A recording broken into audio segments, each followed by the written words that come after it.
We'll be silly. No. I'm happy to be silly. Yeah. Dean, I don't give a flying flip if it's Dylan Moore. You sit your ass at the Shabbos table till 10 o'clock and then you can go do your thing. Ben Key, you can choose anything. Yeah. I know. No, we need a forward. We need a forward. I might. Wait, hold on. I'm not talking. Ben Keys. Yeah. What? Why? I've actually heard the only thing less likely than a North Melbourne win is Chase making a sale at work. What's that? Backs? Backs. Yeah. Mids, forwards. Harry? Ooh, Adams, 89. Welcome back to the Dos and Toss podcast, season 5, episode 7, and we've rebranded. I've kicked off Dean and Brodie. I've given them the flick, and I've rebranded with the fellas. Shostak and Ayden Carp are on the podcast now. Shostak, you're probably familiar with his face. He's almost part of the furniture now. But Ayden, welcome to the podcast. Thank you. Free advertising for the fellas as well. Love it. Yeah, of course. I think the first time Shostak came on, Brodie. We got to pump up. Yeah. We had Love a little advertisement in there. Yeah, so welcome to the show, Ayden. How have you rated Shostak's performances so far on the podcast? I do like it. He's definitely a footy nuffy like yourself. Adds a bit of insight himself. I definitely disagree with some of his calls, as you'll see. We'll argue. But no, he does bring a bit for sure. Better than Mondi for sure. That's not hard, but Yeah. I mean, before the podcast, you guys were doing some prep, and I was saying that's more than Brodie does. So that's already a plus. Before you came though, Shostak gave you a few words. Yeah, here we go. So it's already started before the show's even kicked off.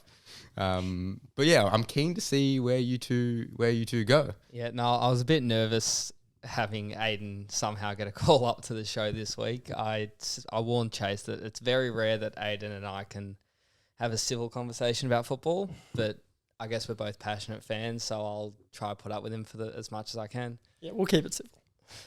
Chag Sameach, happy Passover. Did you guys have your seders over the past few days? Yes, I did. Nice. Nice, just with the cousins. Very quick one, which is very nice because it can get very long, and even caught a bit of the Melbourne Essendon game, which wasn't great viewing. The setter was actually more interesting. Yeah. No, I actually missed my Seder, unfortunately. I was actually at Gather Round, so... Priorities. Prepping for the podcast. We'll call it a work trip. Yeah. My Seder was nice. I've been pretty sick over the past few weeks, so had a pretty terrible weekend. Friday, I'm a big United supporter. Friday, we choked a lead in the Europa League. Saturday night, Melbourne lost. Last night, Brodie beat me by 1 point in our fantasy matchup due to Miles Bergman getting injured. Was that Brodie's first win? His second win, but his second win in a row because of an injury. And he gave it to me as well. He better let you know. So I initially lost by 5, and then this morning there was a score update, and I only lost by 1. So it would have been crazy if I got the win. And then United lost again this morning, 4-1. So yeah, it hasn't been a great weekend, but I went for a quick walk before the show and did some reflecting.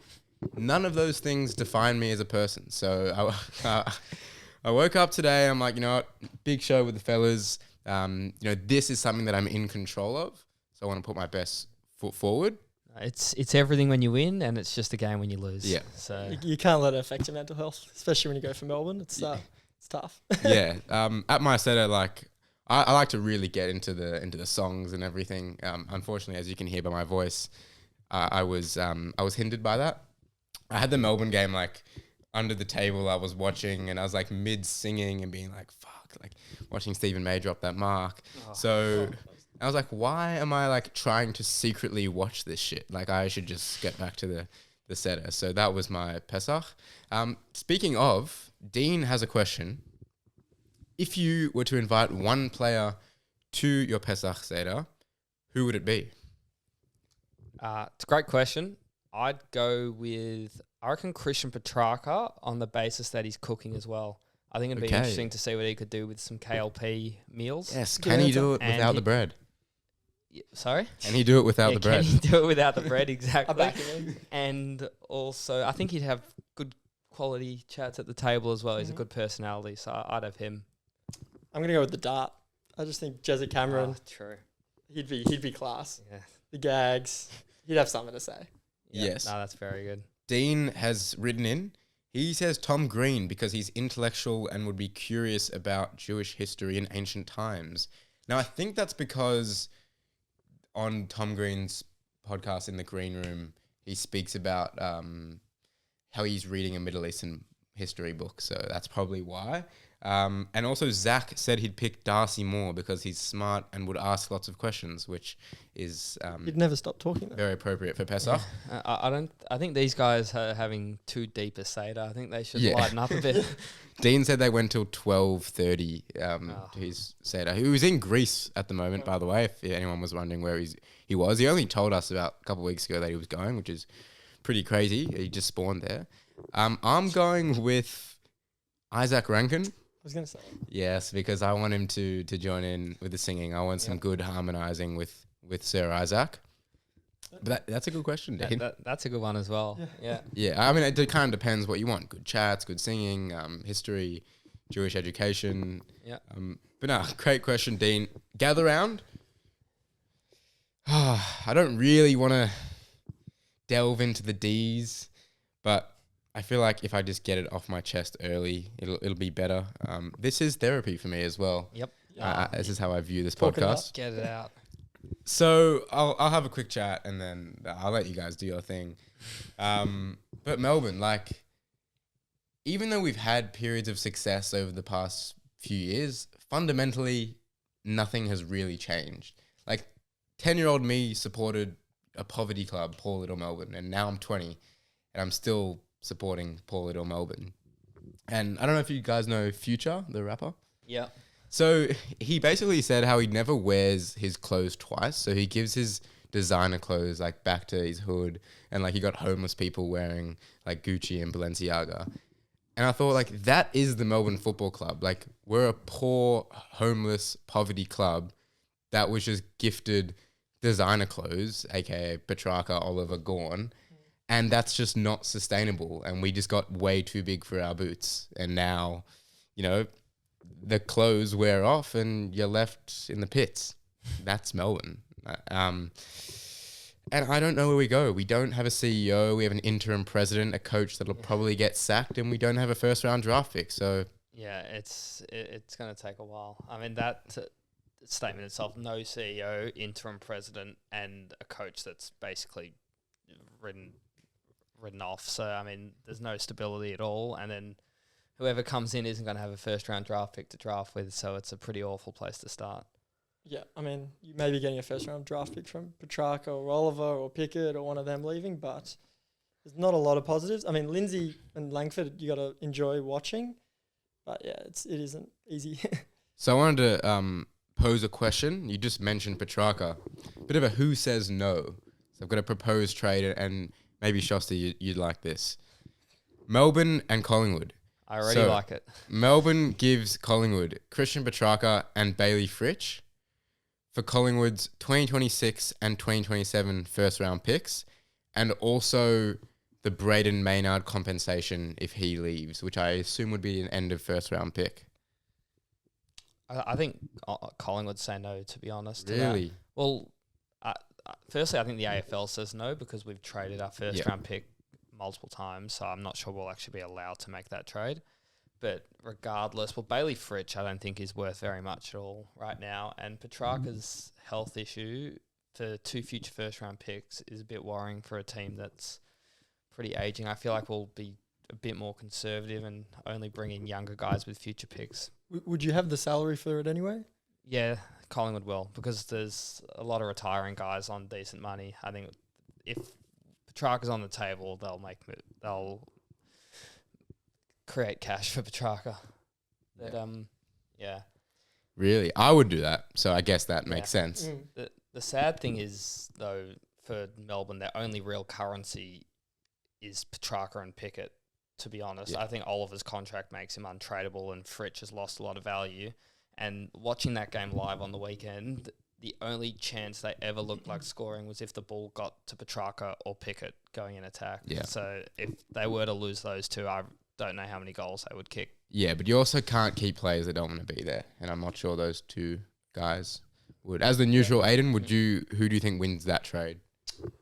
I think definitely Melbourne like the trade. I Yeah. don't think Collingwood are willing to risk that much with their list.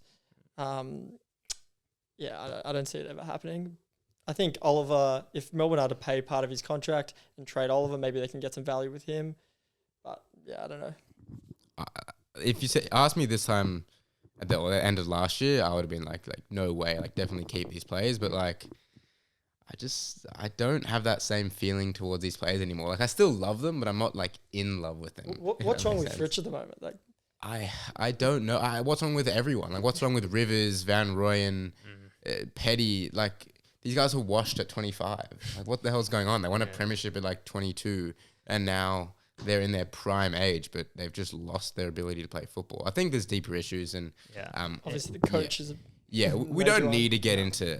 It's amazing how much confidence and momentum can affect players like Rivers, Fritsch, Van Rooyen, and I mean, you look at Carlton as well. They are quite similar. They went on like 9-game winning streaks, and all of their like the Lockie Fogartys were looking great, and Mitch McGovern was playing a great role. And then when it starts to crash down, it's those middle tier players that really show where you're at. Yeah, I know. But speaking of Collingwood, you said that there's going to be some salary cap relief. Well, they're going to need to spend that money on Ned Long because give him the bag. What a legacy game against the Swans. I mean, coming from Hawthorn, didn't even know that he was from Hawthorn. Delisted by Hawthorn. Really? Yes. Delisted? Yeah, delisted by Hawthorn. We picked him up from the VFL in the mid-season draft, I think. Wow. Is where we got him. But I mean, big-bodied midfielder, like massive frame, and he's just tough, hard, and he's got unbelievable hands. So he looks like a player. 22 years old. I think we're going to get a lot of value out of him, and what a game he played. Better value than Perryman, that's for sure, doing similar things out of the midfield. Doesn't matter where you find them. Perryman's handy as well, but I mean, if you can get guys for nothing, there's nothing wrong with that, and it's good. I mean, when I came on a couple of weeks ago, we were talking about Riley Bice coming from the VFL. This is he was playing Box Hill and VFL footy, and he's back on an AFL list, and I don't think we're going to drop him for a long time, and McRae said the same thing, so yeah, it's very exciting. And some of the Collingwood veterans, like Still Sidebottom, ages backwards. It's ridiculous. Like I remember in 2021 when Buckley got sacked, I was like, surely this is the end for these guys. Like Pendlebury broke his leg. I was like, okay, wrap it up, guys. And now, like 4 years later, they're still at the top of their game. What the hell? At the end of 2021, Steele Sidebottom I think he got dropped at some stage that year. He had that incident off the field as well. And we looked on the ropes, and these old guys have just found a second wind under McRae. And and as you got written there, I mean, we were slick. Like we played fast footy. We were Pendlebury flicking the ball around with Dacos, and I mean the style of footy Collingwood are playing at the moment. If we can keep that up, it's going to be an exciting year. And that is the question: how long can these old guys play? Like they can complete the whole season like this, or? Well, I think we do a pretty good job of managing them. Like Elliott got subbed out, Pendlebury plays as a sub sometimes, and we've got enough depth at the moment where we can get away with it. And when Ned Long plays like that, and we've got Ed Allen, we can give those guys rest. Exactly, and I don't think we're reliant on those guys anyway. I think that they're sort of our middle tier players. So I think we'll be able to continue being successful, and they'll just play their role. I think Pendles could right now be considered the best handballer of all time. Is that I'll put Lachie Neale. Lachie Neale could be up there. Yeah, Lachie Neale's got watching Pendles over the back, and I think more the creative handball, not like the Lachie Neale and even Will Ashcroft. They're like the slickest hands, whereas Pendlebury's sort of creative, lead you into space handball and over the head. I don't think anyone does it better than him. Yeah, well, look. Obviously, I have some hatred for Collingwood, but we all do. But I'm just in awe of like that club, like how they managed to just keep going. Such a stable place. There's still a love in between the players. Such a dichotomy between my football club. So as much as I hate them, I am in awe of what they do. Ayden, I want to digress to your Saints because don't get started here. Because I think the last 2 weeks you had some pretty big wins, and we sat on this podcast and said, look, don't get too excited, but, there's definitely a lot of growth and room for improvement, and you're already, winning games. So what do you make of the start to the year from the Saints? Well, as you said, I don't really get too excited too early. I've just been burnt too many times, but I'm encouraged by the growth of the younger guys. I feel like we've found a few guys out of nowhere. Max Hall looks pretty good. Lance Codd, late pick. I'm still not sure yet. I think we've still got definitely a lot of room for improvement. We're a key defender and probably an A-grade midfielder away, but I like the game plan. We're starting to score more. You know, we scored 100 points, I think, 3 times already this year. We're not playing slow. We're not playing boring, and it's encouraging. Yeah, definitely. Are you thinking finals, or is that not really in the equation? I don't think finals really matters, to be honest. If we make finals, it's great experience. We're not winning the premiership this year, and it's if we finish 9th and 10th, it just encourages other players to come to St Kilda. I think like if they see us winning games, we're on the right trajectory. It's going to allow players like TDK to potentially come, or other guys. And do you think throwing 1.6, 1.7 mil a season at TDK is the right move? Because right now, like you're definitely in the, you've definitely got the cap space to do it. Mm-hmm. But let's say in 3-4 years when you guys think you'll be a contender, hopefully for your sake, what about guys like Filippo, Nazai, Wangani, Malira? Like, what are they going to be asking for? Because they're the guys that are going to be winning best and fairest. Mm-hmm. And you got a ruckman that's getting paid this much. Do you think there'll be problems down the track? Well, I'm a bit skeptical of it, but I also understand that it'll be front-ended. So we've got 3 mil to spend. You'll probably get over 2 mil in the first couple of years. But I am skeptical. I think paying ruckman isn't necessary as you look at the last premierships. They weren't dominant ruckman, but I don't think he's a normal ruckman as well. I think he's like an extra midfielder. He'll win clearances, and it means you can play Marshall forward. And that was the question, with Marshall. Like, you've already got an A-grade ruckman there. How does that work? Well, he's 29 going 30.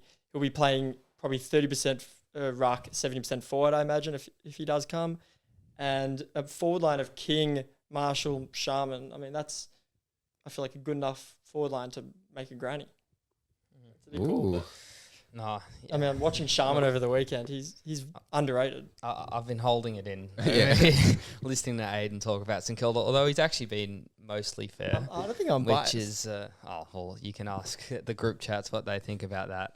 But I think the way St Kilda attack free agency is a bit concerning. The way they throw money around can leave them with a serious...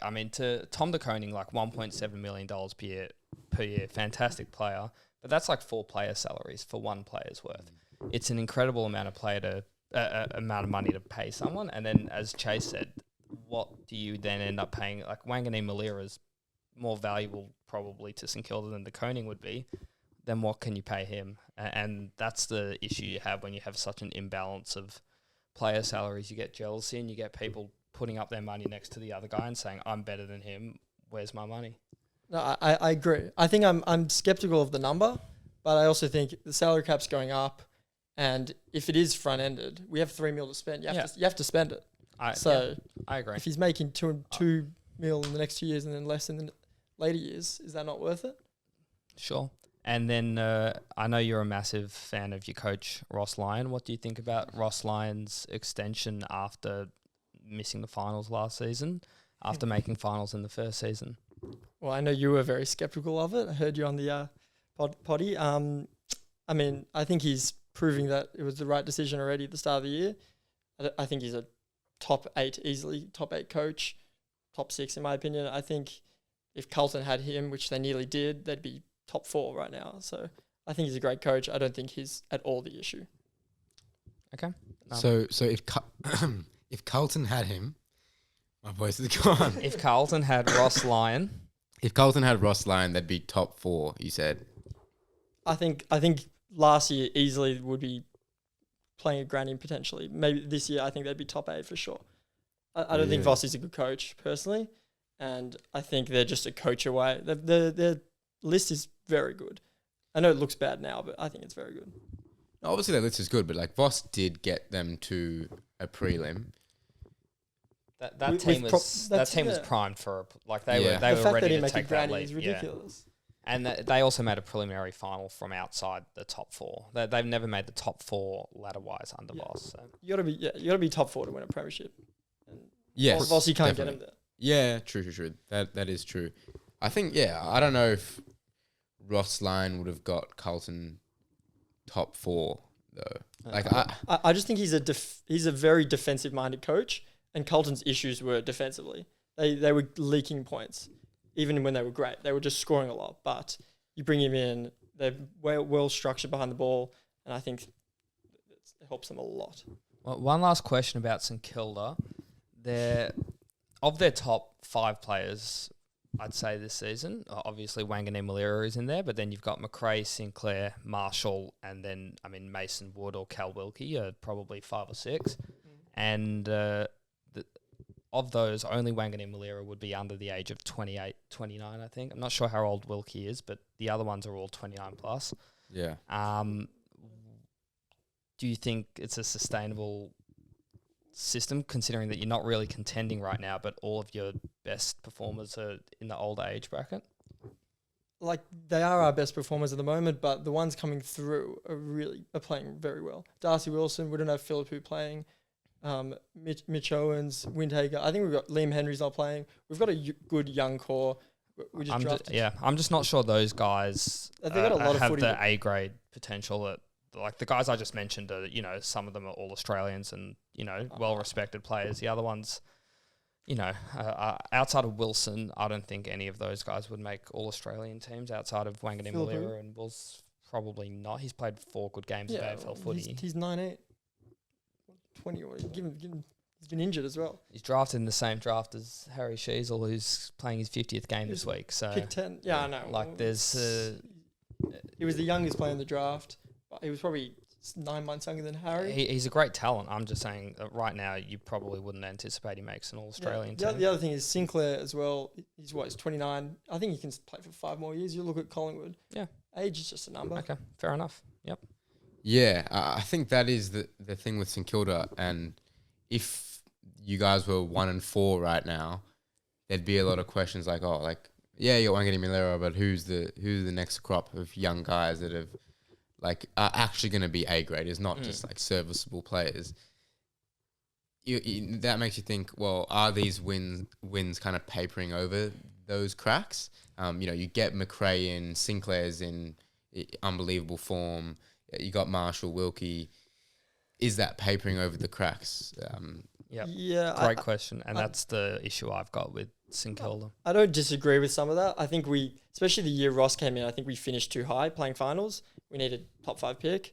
And I think we probably should have traded one of Steele or Marshall at that time. I think we missed an opportunity. But I do think we have good young talent that people don't really realise.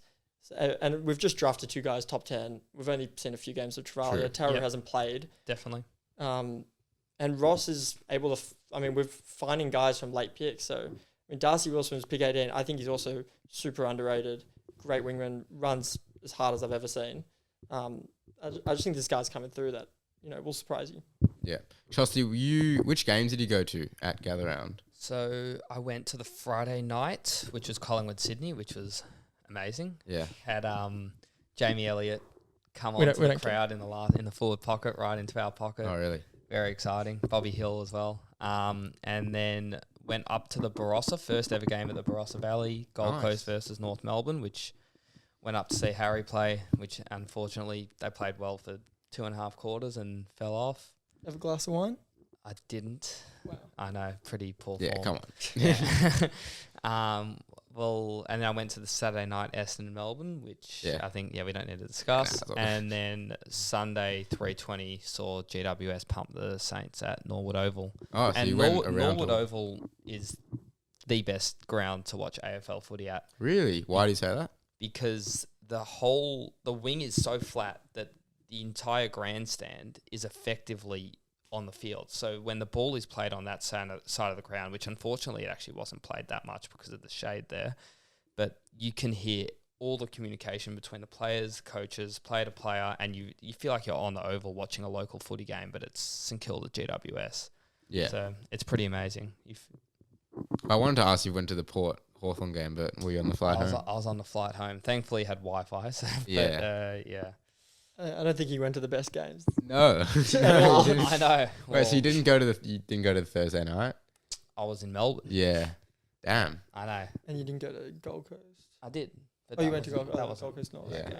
Yeah, like, last night was like crazy. I love that there's a bit of a rivalry now between Port and Hawthorn. Like I think it's very good for the game because you don't really get those genuine rivalries anymore.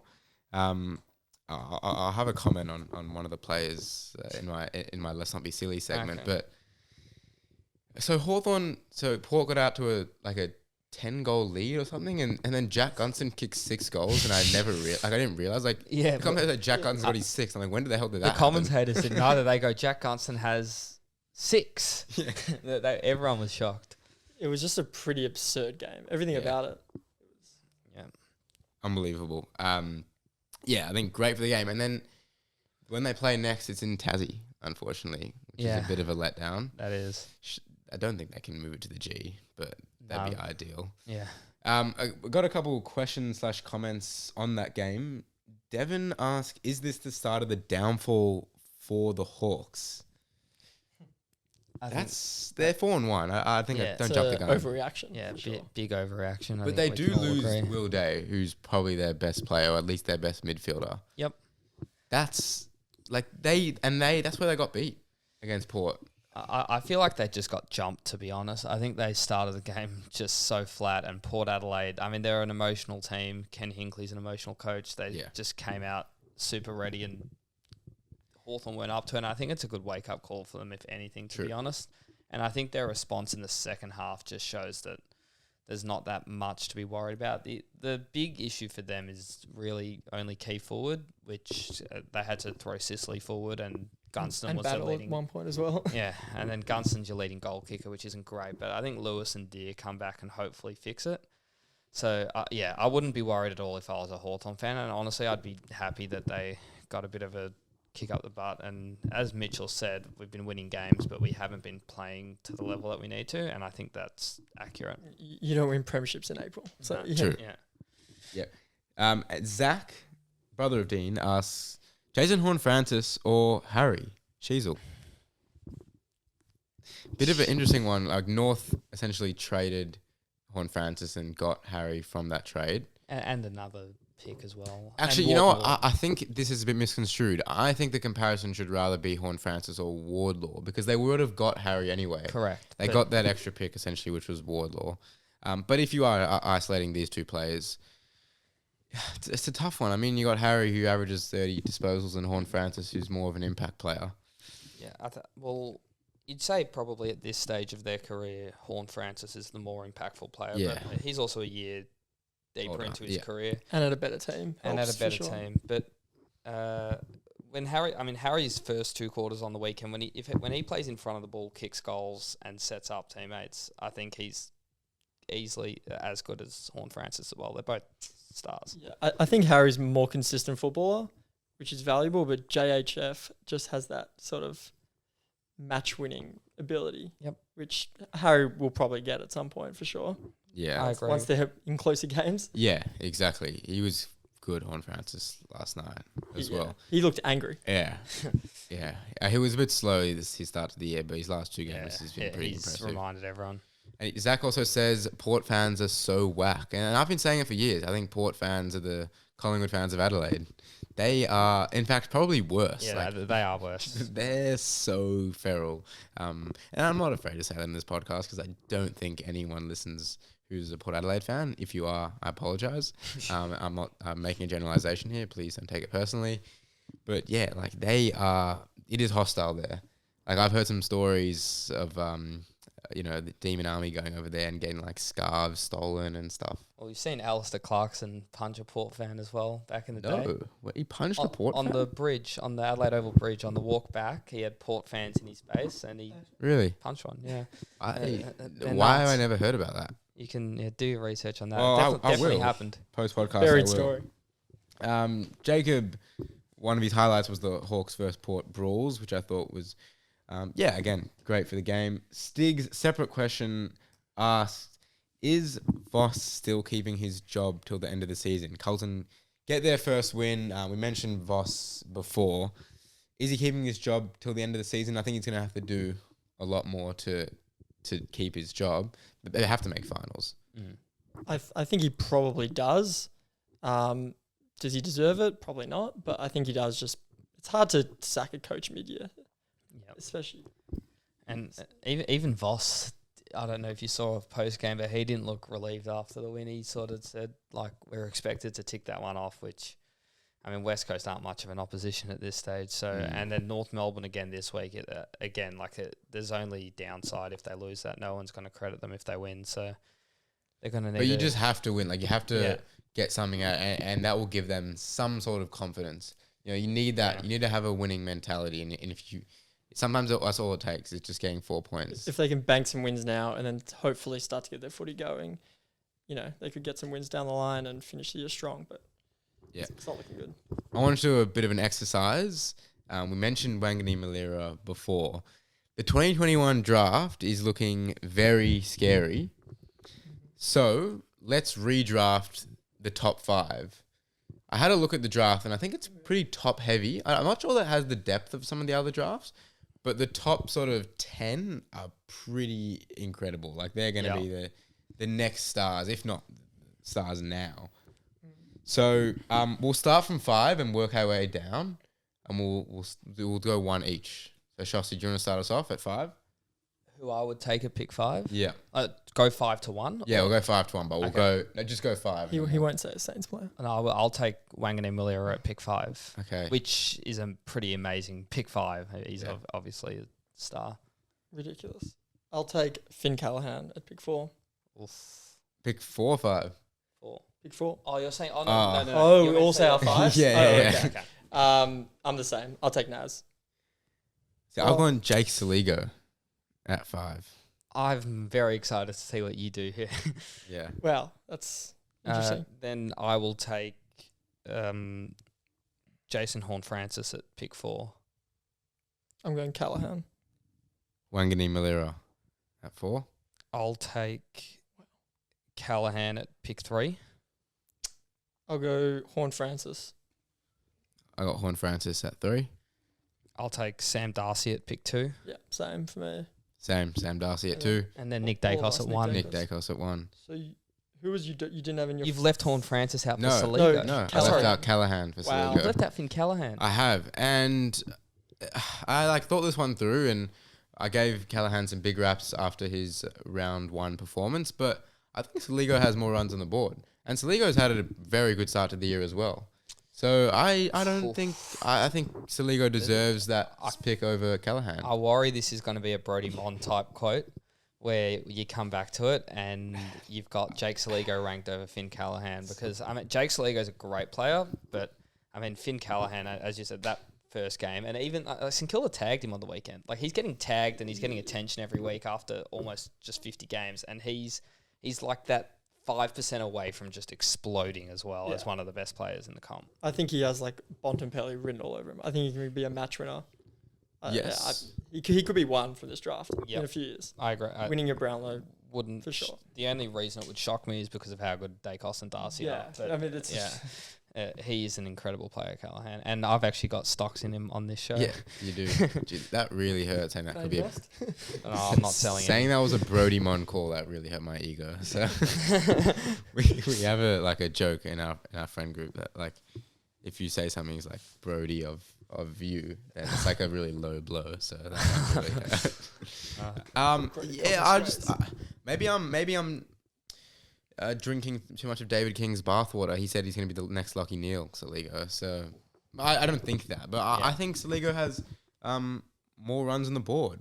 And then we go through the rest of that draft. I think we kind of agreed, like, Wangani Miller, Horne-Francis, Darcy, and Dacos. Yeah. I'll touch on Darcy because I wanted to touch on him last week, but we didn't have time. Like, he is an absolute cheat code. Like, he would go number 1 in almost every other draft. Yeah. His father's sons. Yeah, true. But just like on merit, I think he'd go number 1. Like he's a cheat code. Like playing on Harris Andrews, who's 204 centimeters, probably the only defender that can really match him with his height and reach. And he was just clunking them from everywhere. There is no defender that can match him with his height and reach. And he's also got incredible IQ, and then he's just clean as well. He's got the entire key forward package. Yeah, and on that matchup as well, I loved it. It was like they isolated him a bit. It was like Harris Andrews got some intercept marks, got the ball, but then Sam Darcy had his contested marks. It was old school footy. Yeah, I have a quick little game of higher or lower. I'll give you one each from this draft. So Shosty, who has more goals from this draft? Jacob Van Rooyen or Sam Darcy? I'm going to say Van Rooyen. Yes, he does, which is crazy. Yeah, well, Darcy missed the More majority games. of his first season, and he Van also Rooyen didn't play in his first season. no, but Darcy also played a little bit of backline and Ruck as well. Ruck as well. Yeah, but that's Well, Van Rooyen's just dropped off a little bit, but he did look very promising at the start. Yeah, he's lost all his confidence. But yeah, Van Rooyen 62 goals and Sam Darcy 53 goals. But Van Rooyen has played the extra 12 games. This one's for you, Ayden. Coaches' votes. Who has more coaches' votes? Career or season? Career.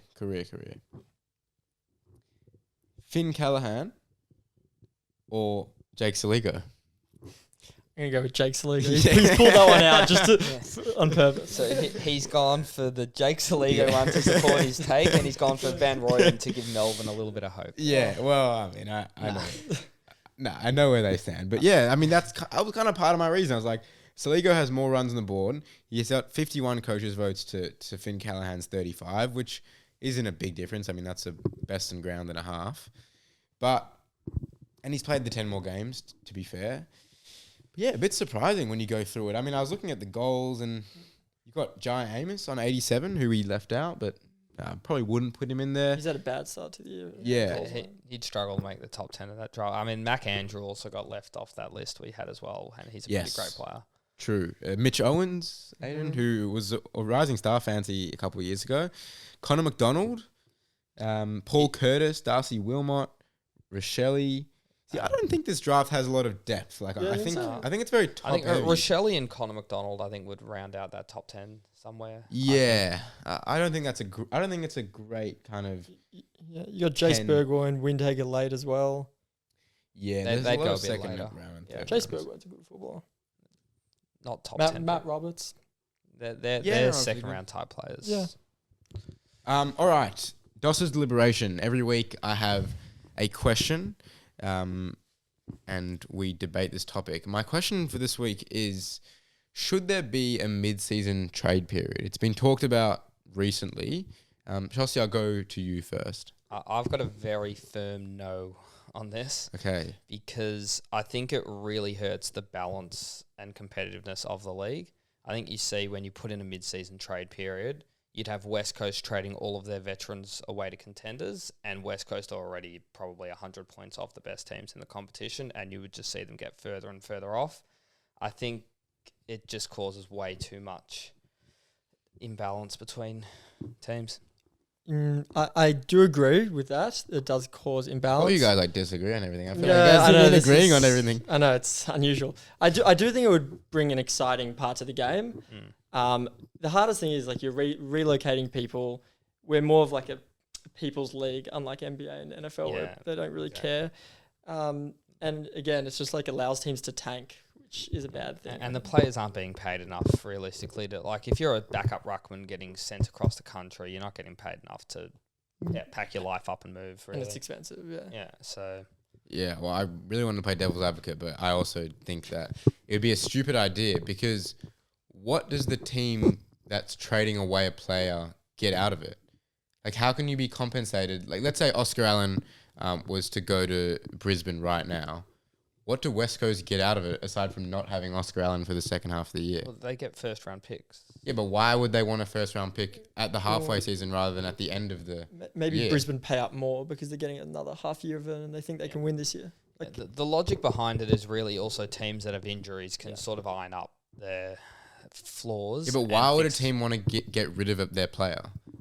Even if you have a fringe second ruck, why would you want to get rid of him? If you're giving up on the season and you've got more value, because there'd be a bit of competition. At No the one deadline gives as up well. on the season.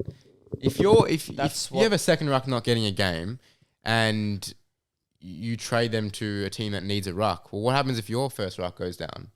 West Coast are probably more worried about next season than the current season. That's why I don't like it. So I agree with you. Okay. Yeah. Well, we didn't get any much of a mixed response, but that's okay. Next segment, Let's Not Be Silly. A lot of people have liked this segment this year. Do you guys have one prepped? Yep, I do as All well. right, go for it. Dos, you kick us off. Alrighty. Mine is recency bias from analysts. So I'll give a couple examples. Last week, this is a St Kilda one. Last week, Saints beat Port in Port, and I heard John O'Brien on one of the show, Couch or whatever it was, saying Saints have the 2 half-backmen ready to take him to a grand final this year. What? I know, it was a ridiculous call. I saw that. I'm optimistic, but that's just ridiculous. And then the next week, we'll lose the Giants, and it'll go, I don't think it gets called up on enough. Yeah. Same with this week, Hawthorn lose, and they go, no day, no Hawks. I saw that article. I'm like, it's 1 week. Yeah. You got to look long term about what the teams are building. Same with North. They're building. They're very 1 week reactive, these analysts. Very fickle. That's a good one. Yeah, it's very hot take, reactive media, and there's also not a lot of accountability because I guess you can put out 1,000 takes and only go back to the ones that hit. Which I 100% agree. Shostak. Yep. No, I've got a strong one. To start, I don't like the Geelong Football Club. They really frustrate me, and they do one thing that really, really angers me, and that's so the past 4 weeks they've had late changes, which is Bailey Smith, Tom Stewart, Mark Blicavs, Tom Stewart twice as well, which I really don't like because I don't think you get a competitive advantage out of it.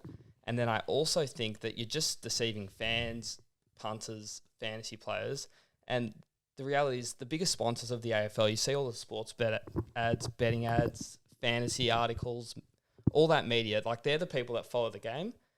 And also, if you're a fan of the club, you want to know who's playing from your team. And then the other thing that they do, not only with the late changes, they also, on their injury list, they've got 5 players as to be confirmed. One of those being Tanner Bruin, which we don't need to get into, but Jack Martin, off-season recruit, TBC. Toby Conway, young up-and-coming ruckman, TBC. Cam Guthrie, 250-game champion, TBC. And these guys have been TBC for the entire year. The fans of the club should know when these guys are coming 100%. Back, and they should have any idea. And they only really release an update when they're within maybe a month or 2. And they don't even, you can go onto their website, you won't see Jack Martin is training or doing this or any of these players. They just leave it and don't give anything away. And I think the transparent footy clubs like Hawthorn and the teams that sort of let you into their club and show you everything are the ones that get a lot more fanfare. And I think Geelong are really outdated with that. I love that because I also hate Geelong. And I also don't have a lot of respect for them. Even despite their success, I think they have cheated. And I think it is speculation. So I'm not going to make a statement, but I have some inside knowledge about what happened with the Geelong Football Club. And to be fair, it has been reported. Yeah. Some of the money laundering and stuff like that. But yeah, don't have any respect for Geelong, and I do hate them. Glad we agree on that. I do agree with the take, but it sounds like you've just had a bet voided from Sportsbet or something, and you're not happy with them. I knew you were going to say that, and even though you might be right, it's more the principle of it. Yeah, I agree. I had Cam Guthrie in fantasy a couple of years ago, and we called him the mystery man on this podcast because he was injured. Sorry, he wasn't playing, but wasn't on the injury list. Then was listed as short term.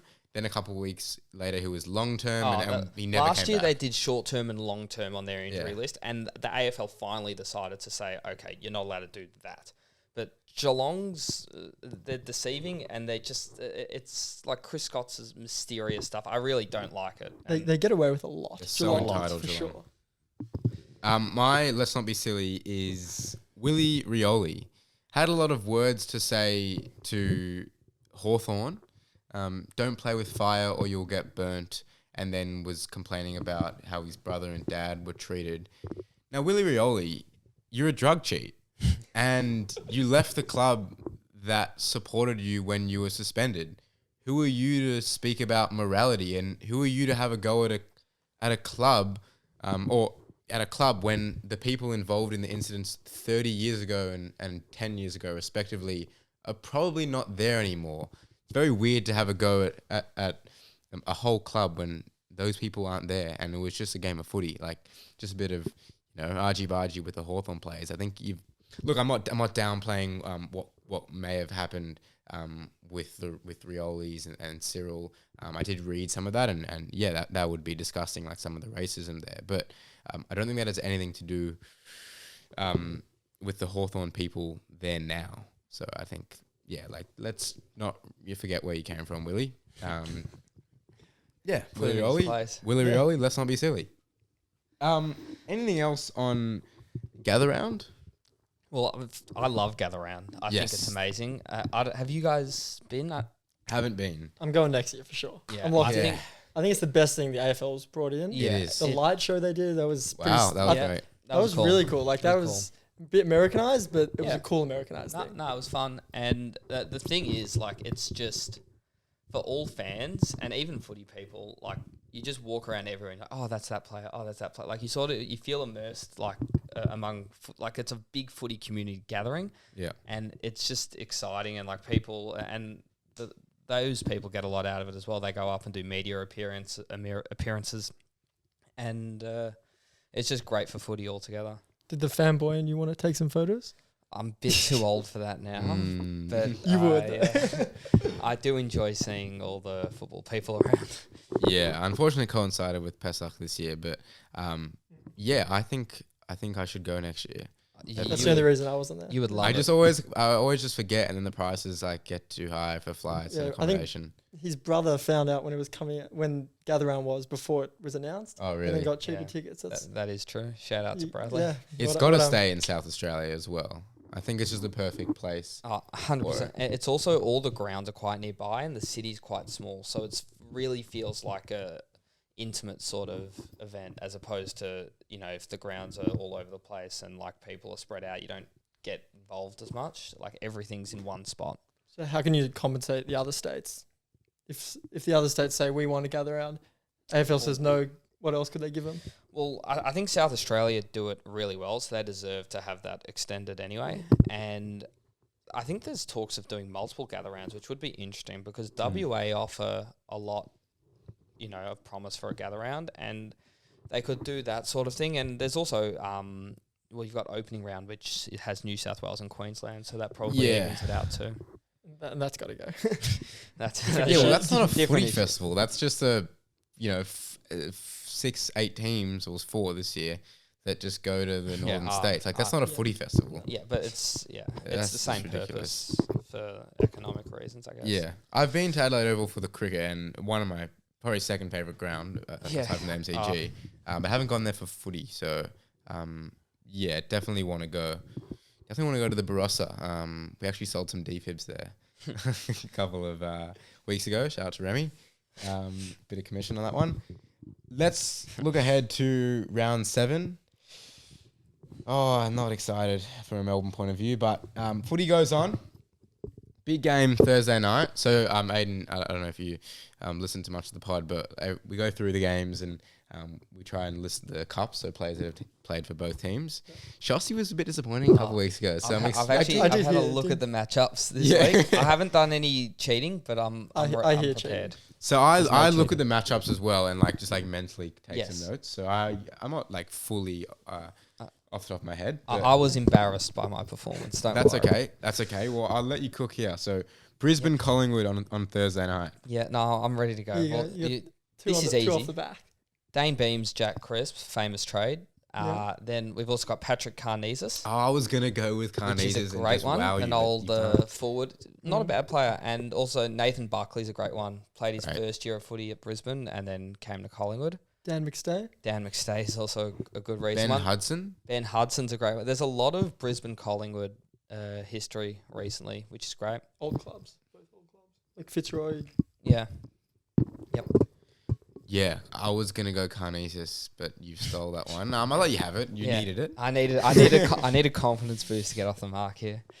This is a big game. It's a an very amazing big game, yeah. a very exciting. One loss between the two sides. I'm gonna tip Brisbane though. I think they just know how to win. Is it the G? Nah, Gabba. That's a Gabba. Gabba. I'm going to go Brisbane. I think they win that at the Gubba. I'll go back for Collingwood. I think Okay. 4 in a row, and Brisbane have been losing first halves. I think it'll eventually catch up to them, and we're playing pretty good footy, and we like it in Brisbane as well.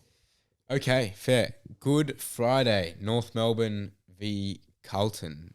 Two teams that aren't going too well, so I think this will be a bit closer than previous years. Cups-wise, Jared Waite. Yep. Aaron Mullis, Zach Fisher. And Mel's good. Zach Fisher's good. Zach Fisher. Yes. Nah, this is a tough Oh, one. and Sam Durden. Sam Durden, yes. Was he Fullback. mid-season? It's the research. Was he a There's mid-season no pick? research. Research. He was, I think, mid-season to Carlton, but he was drafted fairly early by North Melbourne. Okay, cool. I'm gonna tip. Oh, I don't know who to tip. Is it that close? I'm gonna go Carlton. I think Carlton should get the job done. I think Carlton, but just. Yeah, I wouldn't be surprised though. I think it's going to be a bad game to watch. This is potentially. one of my footy icks when they have like a Friday night game Oh, or like a marquee game and then have a game after. Like sometimes on Anzac Day there'll be like a game after the Collingwood Essendon, I think that's. and they've done it here with West Coast Essendon. Okay, well, cup wise, I don't think there's many. I know No. Alec Waterman. Oh, I that's think yeah. started that, at was that listed works. at West Coast. Yeah, I don't think he We even just played. recycle from previous years. Yeah, Alec Waterman, Jonathan Giles was the only one I could think Scott of. Lucas, who's West Coast. I don't Oh, know. I don't Jonathan think he Giles was. is good. Yeah, Past my day. I don't know. yeah. No, Yeah. West Coast Essendon are not. I feel like we're missing one, but I don't know. Yeah, I won't be too upset. I don't think we've missed any obvious ones. I think I'd be happy to miss this game as well. Oh, this is going to be terrible. I'm not even that confident in Essendon, but I will tip Essendon. Why is this on Friday night? Yeah, I don't know. I think it's just a filler game. Yeah, no. I thought the I don't know scheduling last week why. as well was also pretty bad, and they've gone pretty average again. This Actually, I think week. the scheduling's great this week outside of that game. Well, yeah. I mean, the two Yeah. Friday night games aren't great. Yeah, but that's the Good Friday one. They can't. Yeah, Good help. Friday. Yeah, Yeah.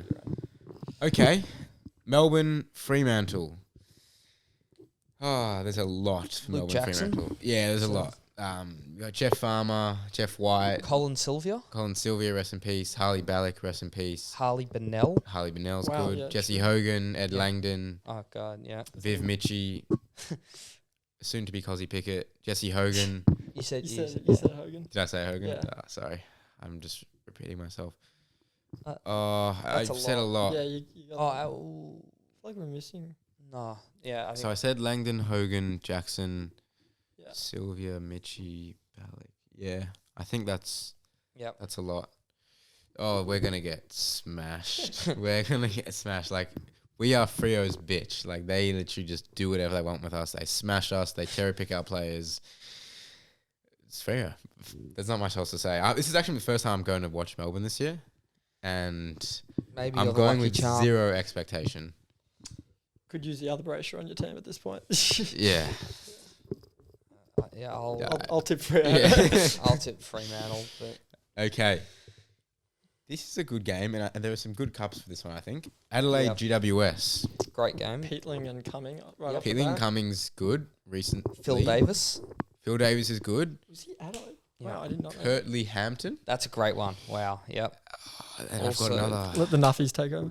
There's plenty here. There's I've got one. Jackson Haitley. yes. That's a Yep. good one. Sam Jacobs. Good. Yeah. Very good. Yeah, that's great. And yeah, I Sure. think that's all That's I've got. enough. I mean, GWS It's a lot for a yeah, GWS yeah, team. Like, Yeah. Yeah, exactly. Why there's so much? Two interstate teams. Yeah. This is a great I don't game. know who to tip though. In Adelaide against the Giants. Adelaide have lost 2 in a row. I think Adelaide bounced back here. I'm gonna tip the Giants. I'm a bit of a sucker for Adelaide. I always think they're going to be good. I always think they're going to win for some reason. I think they so- are good, but they yeah. just don't know how to like close games. Yeah. Or but- defend. Yeah, Yeah. exactly. Although apparently Nick Murray might be Yeah, back, so- which could help them. But yeah, Adelaide for me. Okay. Richmond Gold Coast.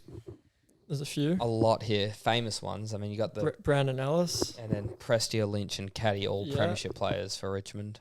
Hardwick, if you will, Yep. and the coach. Yeah. Sure. Oh, for West Coast Essendon, you've got John Worsfold coach both. Nice. I thought about that one. I've got one for Richmond Gold Coast. Oleg Markov, Started at Richmond, went Yep. to Gold Coast. That's a and great How many one. games did he play for Richmond? Wouldn't have been many. Oh, not many. Probably less than 15. Same at Gold Coast. Oh, Richmond, I think. And no. Andrew Oh. Rains? I feel like he went to Gold Coast. Like, Also, Corey Ellis, Corey Ellis is good. fake brother of Brandon. Yeah. Yeah, so both Ellises have That's a gone good have gone the Gold Coast Richmond trip. Okay, that's a lot. I don't know. I still feel like I'm missing one though. Did we say Rioli? Oh, we didn't. Okay. Yeah, we didn't. Yeah, yeah. Daniel Rioli, yeah, that's Okay, the that's one. bad. I can sleep now. All right, I'm pretty happy with that, and I think it's a pretty easy tip with Gold Coast, Yeah. I think who look very, very good and mature as well. Sydney, Port Adelaide prelim rematch. Laddams. Yeah, nice. Sam Gray. Very good. Alir. Alir. Yeah, I don't know. I feel like that's the Yeah, three. that's a 3. That's a 3. See, Porter, I think they're Porter pretenders, and they just like Yep. have these games where they have so much emotion and they play for Kenny. Now they've got the win. I think it's just back to regular proceedings. Could So I'm not tipping agree Sydney. more. I Yeah. agree as well. I think they got the win because of Hinkley Yeah. hating Hawthorn. Okay. All on Sydney. Yeah. Bulldogs, St Kilda. Mm-hmm. Battle at Marvel. You got Josh Bruce, Caulfield, Jack McRae. Jack McRae, Cordy. Yeah, premiership player Zane Cordy. There's a big muscly guy from. I'll give it a few boys. See if you guys get this one. Okay, I got Kobe Stevens. Oh, that's what I was Yep. gonna Oh, say. is that you Yeah. gonna say? That's a good one. Luke Beveridge actually played for both. Did he? Yeah, back in the day. I didn't know that. Mm-hmm. Bulldogs, St Kilda. Barry Hall. Yeah. Barry Hall. Oh, Bulldogs, St Kilda. It's all the current ones. I don't know. Yeah. Again, that's a good effort. Oh, That's a good effort. Tom Campbell. Tom Campbell, the True. ruckman. Yes, that's. Well, you can almost I've got- guess him for like every game. I've and gone you might Tom get him. Campbell and Jonathan Giles. Yeah, those are the journeymans. Oh, speaking of, Jacob Townsend for Richmond and Gold Coast. Was he Gold Coast or GWS? Or No, both. both. No, both. Both. Yeah, Yeah, okay, yeah. right. Okay, nice. Tips for this game. Wow, Bulldogs are just a bit of a tease right now.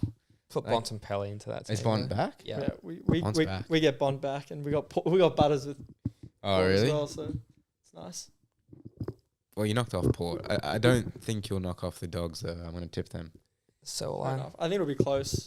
I'll tip us. I think we play well at Marvel, so I think they do as well, though. They do, So yeah. I'll take the Dogs. Yeah. depends how fit Bond is, I reckon. Yeah, to be honest. true.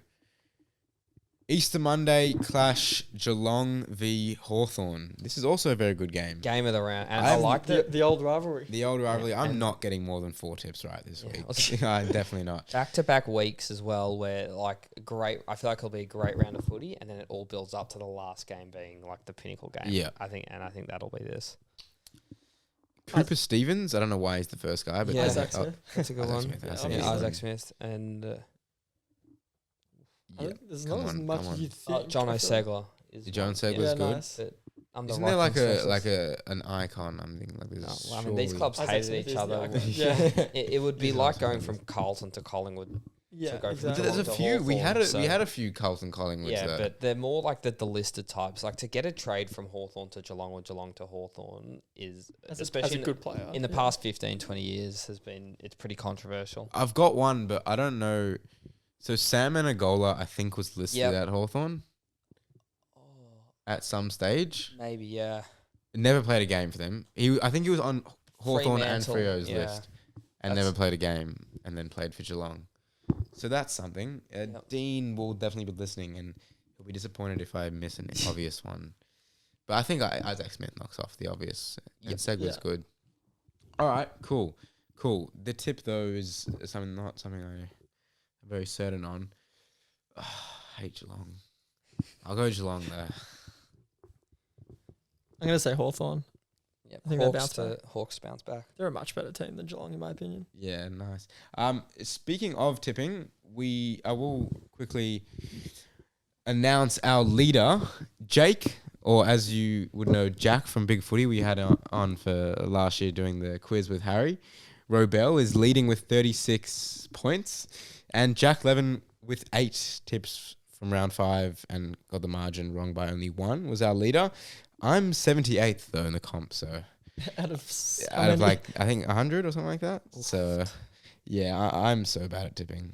I don't know why. Do you keep tipping Melbourne? No, I'm not tipping Melbourne. I've been tipping. I tipped Essendon, and I won't be tipping Melbourne for a while. I don't think. So yeah, are you guys good at tipping? Not I was great. good last year. I've been bad this year. We're about even, I think. Yeah. 30 or 29 or something. Yeah. Well, join the league if you haven't. Also, contact the fellas if you have an event coming up. Thank you, Shostak and Ayden. Any parting words? Oh, thanks for having me again. Always good No to be on. worries. Yeah, and thanks. First time. It was great. Really enjoyed it. It was great. I might have to, let Brodie know that he's not welcome back on the pod. His spot's vulnerable. His spot is vulnerable, and he knows. Yeah, enjoy New York, Brodie, and don't come back.